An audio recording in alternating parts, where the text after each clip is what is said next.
Ate, palimos po. Kuya, pambili lang po ng pagkain. Ma'am, palimos po.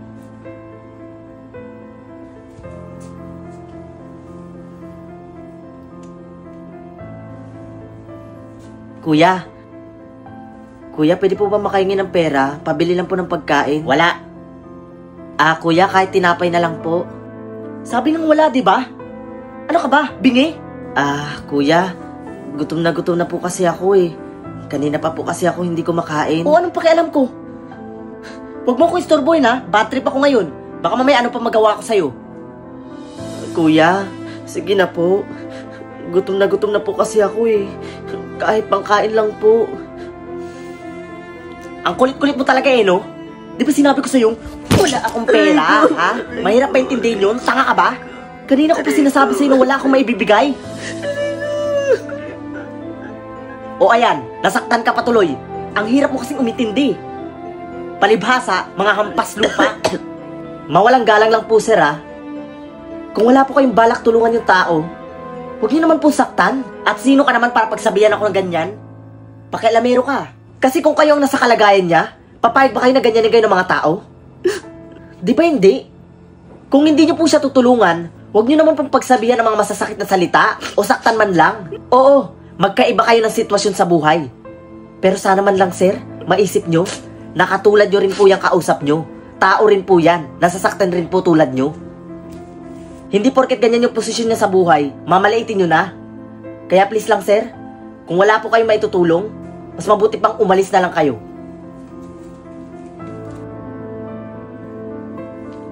Dong, okay ka lang ba? Huwag ka nang umiyak ha. O ito. O ayan. Pasensya ka na ha. Yan lang kasi yung meron ako eh. Yan lang yung dala kong ekstrang pera. Kaya yan lang yung naibigay ko sa'yo. Maraming salamat po, kuya. Wala yun. Sa wakas, makakakain na po ako. O siya, sige na. Bumili ka na ng pagkain.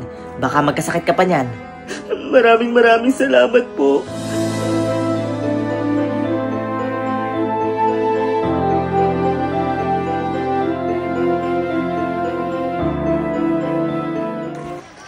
So what's up guys? So nandito kami ngayon sa Pantalan guys. So yan. Yan nakikita nyo. Napakaganda dito guys maligo. So dito kami ngayon guys naliligo sa Pantalan. So yan.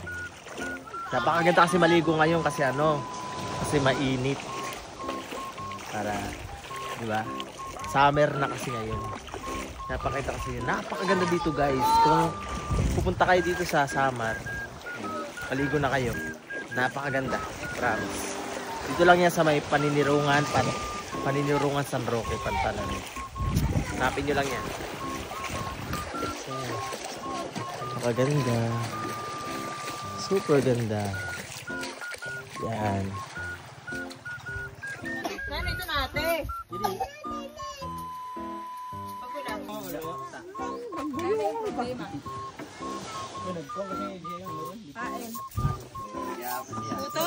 Siya lang, binuron. Nag-iisa naman ito na. Ayaw, burot siya lang siya.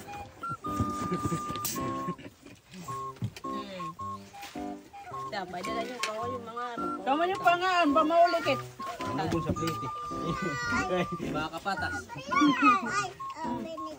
Open it.